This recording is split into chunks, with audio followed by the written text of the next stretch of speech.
Isn't it fun being there for all my extra takes? Yeah. I mean, it's.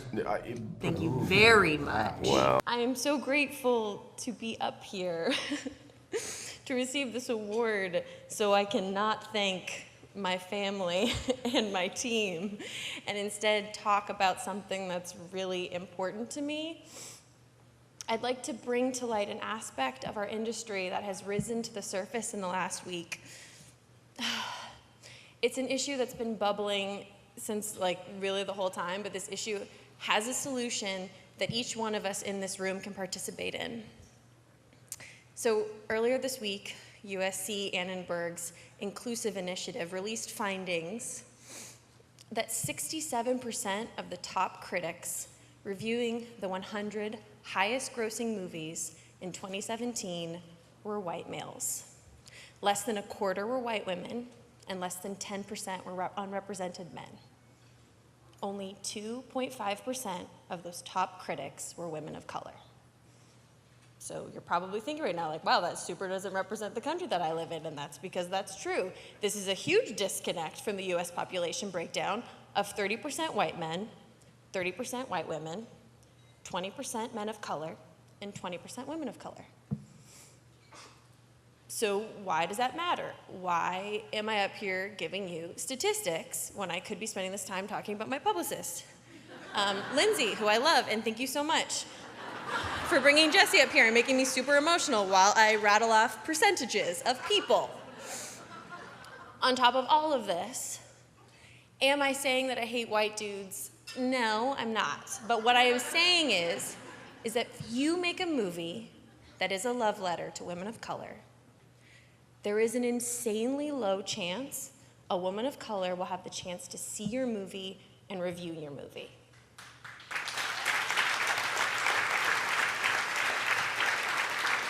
And this is also not to mention other people besides white dudes like Star Wars and would love the opportunity to do a set visit. And I'm also saying I don't hate white dudes. I'm just saying we need to be conscious of our bias and do our part to make sure that everyone is in the room. It really sucks that reviews matter, but reviews matter. Good reviews out of festivals give small independent films a fighting chance to be bought and seen. Good reviews help films gross money. Good reviews slingshot films into awards contenders. A good review can change your life. It changed mine. Our industry has gone through a major growth. Thank you for clapping for my good reviews. I love that review. It's so excited to be like, yeah, that one time. Our industry has gone through a major growth. We are expanding to make films that better reflect the people that buy movie tickets. But they are not allowed enough chances to read public discourse on these films by the people that these films were made for. I do not need a 40-year-old white dude to tell me what didn't work for him about A Wrinkle in Time. It wasn't made for him. I want to know what that film meant to women of color, to biracial women, to teen women of color, to teens that are biracial. And for the third time, I don't hate white dudes. These are just facts. These are not my feelings, and I'm really sorry, Lindsay. Please don't kill me. As some of you know, I immediately jumped onto Frances's brilliant words, inclusion writer, and this was way before she had bumper stickers for her iPad, because I know that this means that my work will be shown, digested, discussed by a variety of people, not just a singular perspective. I want to know what my work means to the world, not a narrow view. Thanks, Mom. Finding our way, but it was a good group of people to figure it out with. Yeah. Right, guys? Isn't it fun being there for all my extra takes? Signed you up. The apprenticeship. Signed you up. The apprenticeship. The apprenticeship. Don, what was it like when somebody new comes in? Is there like initiation? Is there you're accepting? You're like, oh. No. There was definitely a hate. I think I'm still in it. She's still in it. Still in it? Yeah, and it's good because we actually get to kind of play with that. We do anyway, for sure, in the scene itself when she kind of shows up. So It was nice, but she kind of fit right in. She paid her dues on time. The initiation dues were paid promptly. And Still waiting for my membership card that hasn't been received. $25, yeah. That'll come. The card comes. In many ways, this is an ending for others, for some, and it's a beginning for others. Brie, hey, you're the new kid. This is a start. But for others, clearly this is the end game. Yeah. How emotional is that saying goodbye to this family, this group? What I really liked seeing was on the day that when we did that big photograph, I got together and everybody had a book. And everybody was going around like it was, the last day of high school. Okay, could you sign my book? Could you sign my book? And, new people were meeting each other. And that's the other thing about this. There's so many characters, and we're all coming in for this last sort of moment that there's all these new relationships being built, and, we kind of get to come back and meet each other again, see each other again. There's a real, I think, affection among the cast members, except for... No, this is terrible. No, this is terrible. Except for... No, this is terrible.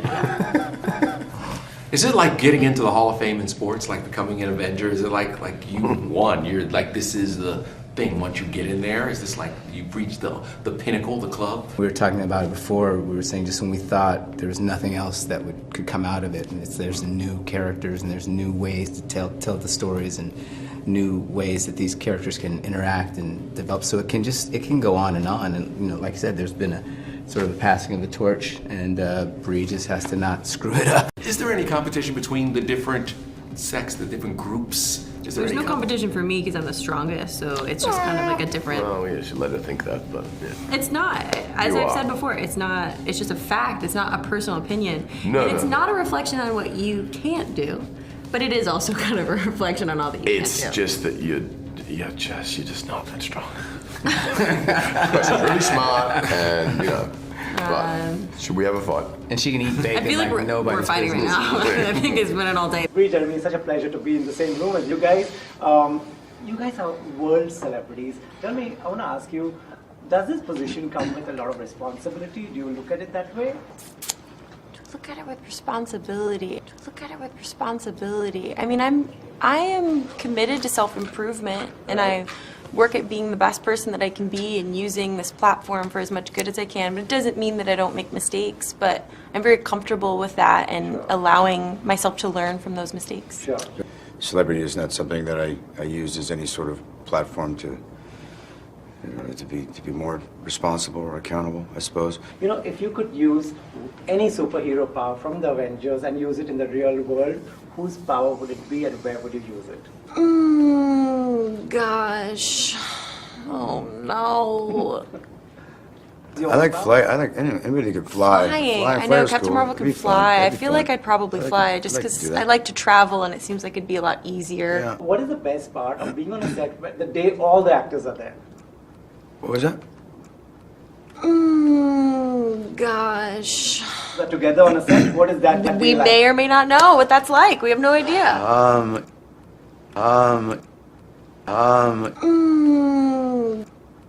Gosh. And when you were joining the franchise, what were your expectations? Did everything fall into place very easily? I feel like I came in at a really special time. Right. So in particular, like my first day really at work was doing the Marvel 10-year anniversary photo. So my introduction into this world was I got to hang out with everybody and meet everybody. So I felt very comfortable then when I went off and did the solo movie that I had this support and this family behind me. Right. My last question is, your film collected over $1 billion. All you guys are coming together. The fans are saying this will cross much more than that. What are your expectations? I don't have them. expectations. Yeah, I don't have I don't any. have expectations. Yeah, we're just excited to get it out so that we can sleep at night knowing we didn't spoil it. Yeah. Yep. That's my goal. Yeah. Yeah. I don't live life with expectations, limitations. Great. Any plans to come to India? Oh no. Thank you so much, Yeah. guys. Thank you. Thank you. Are you kidding me? It was like my first day at school. Like I wasn't gonna mess it up. I was just trying to be polite and figure my stuff out and not have a panic attack. Oh, Chris, that's really nice. That's sweet. I'm still stronger than you though. You're not though. Isn't it fun being there for all my extra takes? Yeah. I mean, it's. Thank you very much. Wow.